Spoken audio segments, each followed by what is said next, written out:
Marwadi university మంచి భవిష్యత్తు కోసం తెలుగు విద్యార్థులు ఇష్టపడే యూనివర్సిటీ. కాల్ 9059052378 9059052379. నమస్తే, welcome to I dream social spotlight with Kavitha.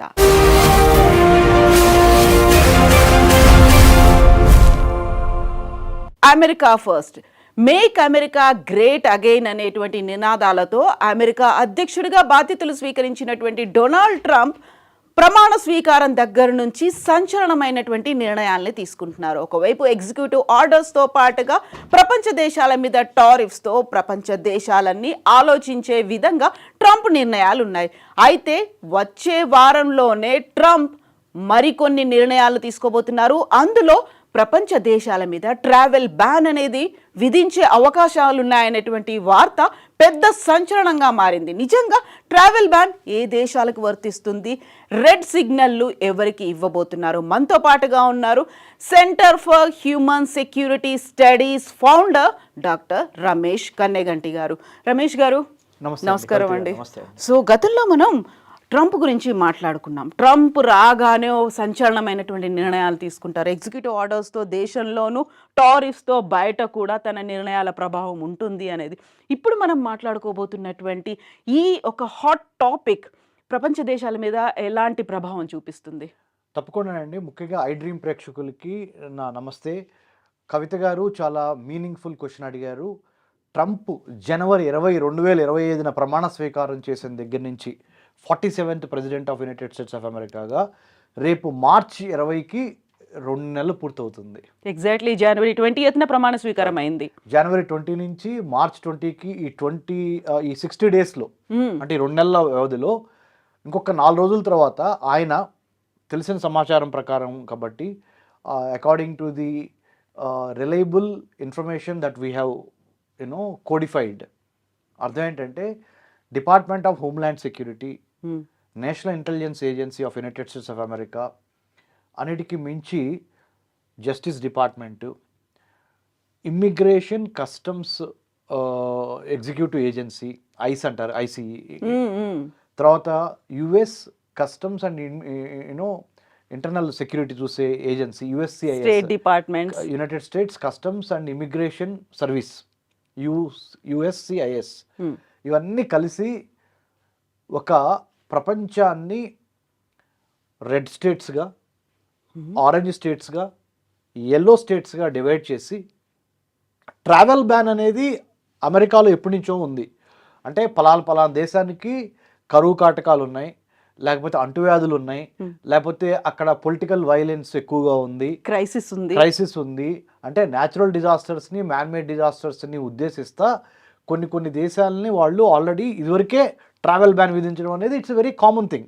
But what is so special under this leadership, Trump 2.0లో ఏముంది అంటే వీళ్ళు ఏమంటున్నారంటే అమెరికాకి ఆదాయం చేకూర్చని రాష్ట్రాలు, దేశాలు, అమెరికా యొక్క వర్తక వాణిజ్య వ్యాపారాలు లేకుండా అమెరికా మీద డిపెండెంట్ అయి బతుకుదామని వేరే దేశాల నుంచి అమెరికా వచ్చి స్థిర నివాసం ఏర్పరచుకుందామన్నా, ఇక్కడ ఏదన్నా వచ్చి చదువుకుందామన్నా, ఉద్యోగాలు చేద్దామన్నా, అంటే అమెరికా యొక్క శక్తి సామర్థ్యాలను ఉపయోగించుకొని తమ జీవన ప్రమాణాలను మెరుగుపరుచుకుందాం అనుకుంటున్న ఏ దేశానికైనా ట్రంప్ 2.0లో రేపు మార్చి 20 నుంచి ఒక షాక్ ఇవ్వబోతున్నారు. మీరు అన్నట్టుగా నెక్స్ట్ వీక్ ఇవాళ 15th మార్చ్, ఇంకొక 5 రోజుల తర్వాత ఏమవుద్దంటే ఇందాక చెప్పిన 4-5 డిపార్ట్మెంట్లు మల్టీ ఏజెన్సీ కోఆర్డినేషన్ మ్యాక్, దాని ప్రకారము justice department, immigration department, intelligence department,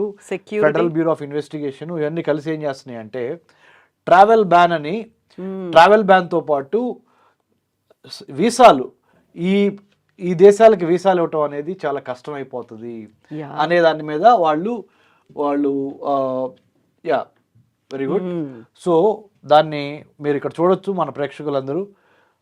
Afghanistan, Bhutan, Cuba, Iran, Libya, North Korea, Somalia, Sudan, Syria, Venezuela and Yemen, ఈ దేశాల నుంచి ఈ 11 దేశాల నుంచి ఎవరు రెడ్ కేటగిరీలో ఉన్నాయి. అంటే అర్థం ఏంటంటే వీసాలు ఈ దేశానికి ఇవ్వటం అనేది చాలా కష్టమైన పని.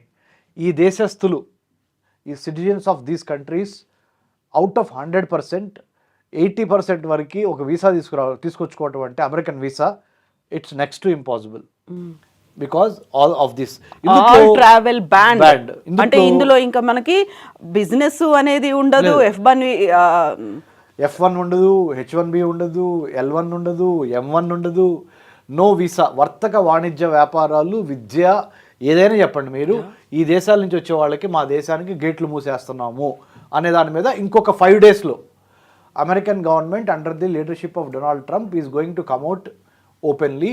సో ఫార్ ఈ 4-5 ఏజెన్సీస్ ఇందా మెన్షన్ చేసినవి లోపాయకారిగా పనిచేస్తున్నాయి, అంటే డిస్క్రీట్గా పనిచేస్తున్నాయి. రేపు 20 March తర్వాత they will make an announcement saying that this will be stamped, these countries will not, అంటే సిటిజన్స్ ఫ్రమ్ దీస్ కంట్రీస్, ఈ దేశాల్లో ఉన్న పౌరులు అమెరికాకి డోర్లు బందు, అధికారిక ప్రకటన రాబోతున్నది. ఇది రెడ్ అండి.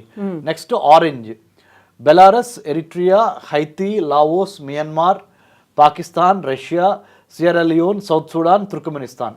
ఇది ఒక సెంట్రల్ ఏషియన్ కంట్రీ. రష్యా అందరికీ తెలిసిందే, former union of socialist Russia, Putin గారి ఇల్లు. పాకిస్తాన్ మన దాయాది నైబర్, మనది. Belarus, Eritrea, Haiti, Laos, Myanmar కూడా మన సౌత్ ఏషియాలో ఒక ఇంపార్టెంట్. వీటికైతే ఆరెంజ్, అంటే పూర్తిగా కాదు, వీసా షార్ప్లీ రిస్ట్రిక్టెడ్, చాలా రిస్ట్రిక్షన్తో ఈ దేశాల నుంచి ఉన్న పౌరులకి with many restrictions you will be given a visa.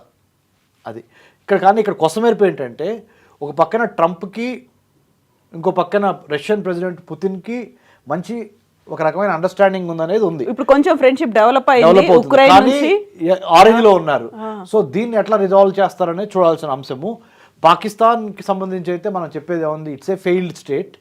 Pakistan is a failed state, అంటే అక్కడ సివిల్ సొసైటీకి మనం లేదు, ఆర్మీ కానీ సపోర్ట్ చేస్తూ ఉంటుంది, ఆర్మీ పరిపాలిస్తూ ఉంటుంది. అమెరికన్ సపోర్ట్ లేకపోతే పాకిస్తాన్ కుప్పకూలిపోయే అవకాశం ఎక్కువగా కనబడుతుంది. సో పాకిస్తాన్ అందుకని ఆరెంజ్లో ఉంది. ఇకపోతే ఎల్లో స్టేట్స్లోకి వచ్చే 60 days టు అడ్రస్ కన్సర్న్. ఒక 60 రోజుల్లో ఈ దేశాల వాళ్ళు ఒకవేళ అప్లై చేసినా ఎటువంటి కన్సర్న్స్ ఉన్నా వాటిని మనం పరిగణనలో తీసుకుంటామనేది చెప్పారు వాళ్ళు.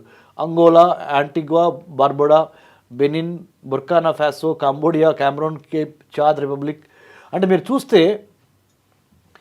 మీరు ముఖ్యంగా చూస్తే అమెరికాకి లాభం చేకూర్చని ఏ దేశాలైనా వర్తకంగా, వాణిజ్యంగా, వ్యాపారంగా, విద్యాపరంగా, STEM, science, technology, engineering, mathematics, మెడిసిన్లో వీళ్ళెవరికి ప్రావీణ్యత లేదు. కాబట్టి మా అమెరికా వచ్చి మా అమెరికన్ డాలర్స్ మీరు తీసుకెళ్ళి మీరు బాగుపడే కన్నా మీరు రాకపోవటం మంచిది అనేది ఇండైరెక్ట్గా చెప్పేస్తున్నాడు ఆయన. సో ఇక్కడ క్లియర్ గా ఉంది. ఇక్కడ కీలకమైనటువంటి అంశం గురించి మనం మాట్లాడుకోవాలి ఇప్పుడు. When he took office on 20 January, Mr. Trump issued an executive order requiring the State Department to identify countries for which vetting and screening information is so deficient to warrant a partial or full suspension on the admission of nationals from these countries అని చెప్పారు. So ఇక్కడ చెప్పారు, he gave the department 60 days to finish a report to the White House అని కూడా చెప్పారు. ఏమని చెప్పారు ఇక్కడ, the State Department's Bureau of Consular Affairs has taken the lead and the order said that Justice and Homeland Security Departments and Office of the Director of National Intelligence were to assist with the effort. అంటే ఇందాక మీకు చెప్పాను బిగినింగ్లోనే, మన interview బిగినింగ్లోనే, అమెరికాలో ఉన్న homeland security, national intelligence council కానీ, మిగతా United States customs immigration services agency కానీ, వీళ్ళందరూ కలిసి పనిచేసి అమెరికన్ ప్రెసిడెంట్కి ఒక రిపోర్ట్ ఇవ్వాలి 20 March లోపల. ఇప్పుడు మేము ఇంత మొదలు మీకు చూపించిన 3 కంట్రీస్, 3 టేబుల్స్ ఏంటంటే, ఒకటి రెడ్ కంట్రీస్ లిస్ట్, ఇంకోటి ఆరెంజ్ కంట్రీస్ లిస్టు, ఇంకోటి ఎల్లో కంట్రీస్ లిస్టు. రెడ్ అంటేనేమో కంప్లీట్లీ వద్దు, అసలు మీరు ఎవరు మా దేశాలకు రావద్దు అని చెప్తున్నాడు, ఎవరికి చెబుతున్నాడు. అంటే 100% మీ వీసా రిజెక్షన్స్ ఉంటాయని చెబుతున్నాడు రెడ్ లిస్ట్. ఆరెంజ్ లిస్ట్ అంటే చూస్తాము, ఆలోచిస్తాము, రిస్ట్రిక్షన్స్ ఎక్కువ పెడతాము అంటున్నాడు ఆరెంజ్. ఎల్లో ఓకే, ఎల్లోకి ఇస్తాము కానీ దాంట్లో కూడా మాకు ఉపయోగపడే ఎన్నో చూసిస్తాము అనే మాట వాడటం జరిగింది. ఇక్కడ క్లియర్ గా ఉంది, meaning it is due to next week అనేది. అంటే 20 March 2025 కల్లా the world will be a different place. But ikkada fortunately or because of our merit, India is not in the red list, India is not in the orange list, India is not in the yellow list. It means India is the most favored nation as of now to Trump administration. టారిఫ్ల గురించి ఆలోచిస్తే ఏం జరుగుతుంది అనేది తర్వాత ఇంకా tariffs కూడా మనం resolve చేసుకుంటాము. ఎందుకంటే ఐ డ్రీమ్ ప్రేక్షకులకి కవిత గారు మీ సమక్షంలో నేను చెప్తుంది ఏంటంటే, I have done my doctorate in American studies. American government politics foreign పాలసీలో డాక్టరేట్ చేసిన వాడిగా నేను చెప్తున్నాను, అమెరికాకి ఇండియా అవసరం చాలా ఉంది.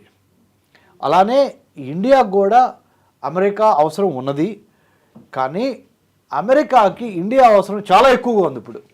ఎందుకు అంటే మారుతున్న జియో పాలిటిక్స్, మారుతున్న జియో ఎకనామిక్స్, అంటే జాగ్రఫీ, పాలిటిక్స్, ఎకనామిక్స్, టెక్నాలజీని పరిగణలోకి తీసుకుని America is looking for solid stem courses, science, technology, engineering, mathematics, medicine.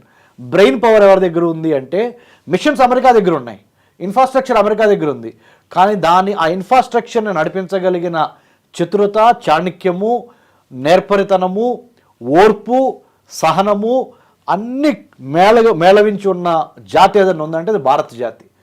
మన ఇండియన్ ఫ్లాగ్, మన ఇండియన్ కమ్యూనిటీ, మన ఇండియన్ నేషనల్స్ ఆర్ మన Indian born citizens living in the United States of America. That's why United States of America is in a position to welcome, to seek, to request our motherland, that is India, please come and work here. అనే స్టేజ్లో ఇంకా వాళ్ళు ఉన్నారు. So they will not take any chances with India because అంటే చాలా సవినయంగా వినమ్రంగా నేను చెప్పేది ఏంటంటే, సరస్వతీదేవి కటాక్షం మూలాన మనకి ఉన్న నాలెడ్జ్, స్కిల్, యాటిట్యూడ్ మూలంగా భారత్ యొక్క యూత్, భారత్ యొక్క నైపుణ్యత కలిగిన వర్గాలు అమెరికా యొక్క ఆర్థిక ప్రగతికి దోహదపడుతున్నవి. They understood that importance and priority and significance and relevance of India in the committee of nations to deal with China, to deal with any other country. Indians and India must be taken into confidence అని America understood. అయితే ఇప్పుడు మనం మాట్లాడుకుంటున్నటువంటి travel బ్యాన్కి సంబంధించి కొన్ని doubts ఉంటాయి. Trump 2.0లోనే ఇది జరుగుతోందా, Trump 1 టైంలో ఎలా ఉంది, అప్పుడు ఆ టెన్యూర్లో 4 years టెన్యూర్ అనేది ఎలా ఉంది అనుకున్నప్పుడు ఇక్కడ క్లియర్గా మెన్షన్ చేస్తోంది. So some of the countries on the draft red and orange list were sanctioned by Mr Trump in his first term travel ban, but many are new. చాలా వాటిని మళ్ళీ సరికొత్త అండర్లైన్ చేశారు. కొత్తగా కూడా 2.0లో చాలా కంట్రీస్ యాడ్ అయినాయి, అంటే 2025 జనవరి నుంచి. Yes, so some share characteristics with the earlier list. They are generally Muslim majority or otherwise non-white, poor and have governments that are considered weak or corrupt. And ఇప్పుడు మీరు చెప్పారు ఇంతకుముందు వాళ్ళ దేశంలో ఉన్నటువంటి సమస్యలు, క్రైసిస్ అవన్నిటిని కూడా కన్సిడర్ చేస్తున్నారు. అంటే మీరు అమెరికా రావటానికి మీ యొక్క దేశంలో ఉన్న సమస్యలు మీతో పాటు మా దగ్గరికి తీసుకురావద్దు. ఏం సమస్యలు? మీ ఫుడ్ ఇన్సెక్యూరిటీ, మీ వాటర్ ఇన్సెక్యూరిటీ, మీ ఎంప్లాయ్మెంట్ ఇన్సెక్యూరిటీ, మీ హెల్త్ ఇన్సెక్యూరిటీ, ఇలాంటి సమస్యలను తీసుకొచ్చి అమెరికాలో రుద్దద్దు. We're in no position to tackle or to bear or to welcome you, to give shelter, security, food, health, water. America is not in a position right now. We are not in that frame of mind and space. That's why please do not come అనేది క్లియర్గా చెప్పడం జరిగింది. మాగా make America great again, మనం కూడా make Bharat great again అనే దాంట్లో మనం కూడా ఉన్నాము. సో మనము ఉన్నాము, అమెరికా కూడా మాగా మైండ్ సెట్తో ఉంది, అంటే make America great again mind సెట్తో. అందుకని localization is the new globalization and the localization is the new norm in the entire world now. ప్రపంచంలో ఏ దేశం తీసుకున్నా సరే ముఖ్యంగా ఆ దేశస్తులకి, అక్కడ పుట్టి అక్కడ పెరిగిన వాళ్ళకి అవకాశాలు ఇచ్చిన తర్వాతే వేరే దేశం నుంచి వచ్చి మా దేశంలో స్థిరపడిన వాళ్ళకి అవకాశాలు ఇవ్వండి అనే ఈ జ్ఞానము, లేకపోతే ఈ కామన్ సెన్సు, మీరు ఏమైనా అంటారు, whatever the name you want to use, but this is what it is reflected in the policies. అమెరికాతోనే ఇది ఆగదు, డొనాల్డ్ ట్రంప్తోనే ఆగదు. డొనాల్డ్ ట్రంప్ యొక్క ఫ్రెండ్స్ కంట్రీస్ ఏవే ఉన్నాయంటే friendly countries, they also follow whatever Donald Trump is following. So ముఖ్యంగా మన భారతదేశం గురించి మాట్లాడదాం. భారతదేశానికి 15,000 కిలోమీటర్ల ల్యాండ్ బోర్డర్స్ ఉన్నాయి, 11,098 కిలోమీటర్స్ కోస్టల్ బోర్డర్స్ ఉన్నాయి. అంటే కవిత గారు, ఇవాళ మీరు నేను ఐ డ్రీమ్ స్టూడియోలో నుంచొని ఇవాళ భారతదేశం గురించి, ప్రపంచ దేశాల గురించి మాట్లాడుతున్న ఈ తరుణంలో భారతదేశంలో సుఖశాంతులు ఆర్థికంగా, రాజకీయంగా, సామాజికంగా, సాహిత్యపరంగా అభివృద్ధి చెందాలి అంటే ఈ 26,000 కిలోమీటర్ల బోర్డర్స్ని కాపాడుకోవాలి భారతదేశం. ఈ 11,098 11,098 kilometres of Coast line of India, 15,000 kilometres of land border India shares with other countries like Bangladesh, China, Nepal, Bhutan, Myanmar, Pakistan, Afghanistan. We share water border with Sri Lanka. ఇన్ని దేశాలతో మనం total 26,000 kilometres land and coast put together. So India has to safeguard. Otherwise రేపొద్దున బంగ్లాదేశ్ నుంచో కాందిసిక్కులు, refugees, Rohingya Muslims, లేకపోతే వేరే వేరే పాకిస్తాన్ నుంచో, లేకపోతే నేపాల్ నుంచో మావోయిస్ట్ ఎలిమెంట్లు ఇలాంటివి వచ్చి భారతదేశాన్ని ఇబ్బంది పెట్టకుండా ఉండాలంటే మనం కూడా ఒక పాలసీ ఫాలో అవ్వాలి. ఏంటి తెలుసా? Locals first. భారతదేశంలో పుట్టి భారతదేశంలో పెరిగి భారతదేశం యొక్క సాహిత్యము, సంస్కృతికి, వాతావరణానికి ఇక్కడ పుట్టి పెరిగిన వాళ్ళకి మొదటి ప్రాధాన్యత ఇచ్చి విద్యలో కానీ, వైద్యంలో కానీ, ఆరోగ్యంలో కానీ, ఉపాధిలో కానీ అయిన వాళ్ళకి ఆకుల్లో, కాని వాళ్ళకి కంచాల్లో అనే నినాదం ఇప్పటిదాకా అమెరికాలో అమలైంది అనేది అదే ప్రచారం చేశారు. సో ఇప్పుడు ఏమంటున్నారు? అయిన వాళ్ళకి కంచాల్లో పెట్టండి, కాని వాళ్ళకి ఆకుల్లో పెట్టండి. ప్రెసిడెంట్ ట్రంప్ చెప్పేది ముఖ్యంగా చెప్తున్నాను, గ్రామంలో చదువుకోని రైతులకి ఎవరైనా ఉంటే, ఒక రకంగా ఎవరైనా నిరక్షరాస్యులు ఉంటే, మీకు తెలియని జ్ఞానం ఏమీ లేదు, మీరు చాలా గొప్ప మేధావులే. ఎందుకు? సింపుల్, గ్రామ పంచాయతీలో కూర్చొని మీరు మాట్లాడుకుంటూ ఉంటారు. అదే ప్రపంచ రాజకీయ వేదిక మీద కూడా మాట్లాడేది. ఏంటి? సింపుల్, అయిన వాళ్ళకి కంచాల్లో పెట్టండి, కాని వాళ్ళకి ఆకుల్లో పెట్టండి అని అమెరికా అధ్యక్షుడు డొనాల్డ్ ట్రంప్ చెప్తున్నాడు. ఆ నినాదంతోనే అధ్యక్ష పీఠం మీద కూర్చున్నాడు, గెలిచాడు. అక్కడ ప్రజలు కూడా ఆయన దీవించారు. ఇదే నినాదం ఏదైతే ఉందో, అంటే స్థానికులకి ఎక్కువ అవకాశాలు ఇచ్చి వేరే దేశం నుంచి ఈ దేశంకి వచ్చి సెటిల్ అయిన వాళ్ళకి తక్కువ అవకాశాలు ఇవ్వండి, స్థానికులకి ఎక్కువ ఇవ్వండి అనేది ప్రెసిడెంట్ ట్రంప్తో పాటు యునైటెడ్ కింగ్డమ్, యూకే అంటే England, Australia, Germany, France, Canada, you name, Norway, Sweden, you name any country, చాలా దేశాల్లో ఈ మార్పు మనం క్లియర్గా చూస్తున్నాము. భారతదేశం కూడా నో ఎక్సెప్షన్. మన భారతదేశంలో కూడా మొదట భారతదేశంలో పుట్టి పెరిగి భారతీయ సిటిజన్షిప్, పౌరసత్వం ఉన్న వాళ్ళకి విద్య, వైద్యం, ఆరోగ్యం, పర్యావరణము, ఉపాధి కల్పించండి. తర్వాత ఎవరన్నా వేరే దేశస్తులు ఇక్కడికి వచ్చి సెటిల్ అయితే వాళ్ళకి కూడా చూడండి, తప్పులేదు అనే ఈ థాట్ ప్రాసెస్, ఈ థాట్ లీడర్షిప్, ఈ ఐడియాలజికల్ అంటే ఒక భావ ప్రకటన, అంటే ఏదంటే ఒక సైద్ధాంతిక మార్పు మైండ్ సెట్లో వచ్చింది. So thank you so much Ramesh గారు. మనకు కావాల్సినటువంటి ఒక చాలా క్రూషియల్ ఇంపార్టెంట్ ఇన్ఫర్మేషన్ ని మా వ్యూవర్స్ తో షేర్ చేసుకున్నందుకు thank you so much. And we will discuss more on America and Trump policies గురించి. Thank you so much.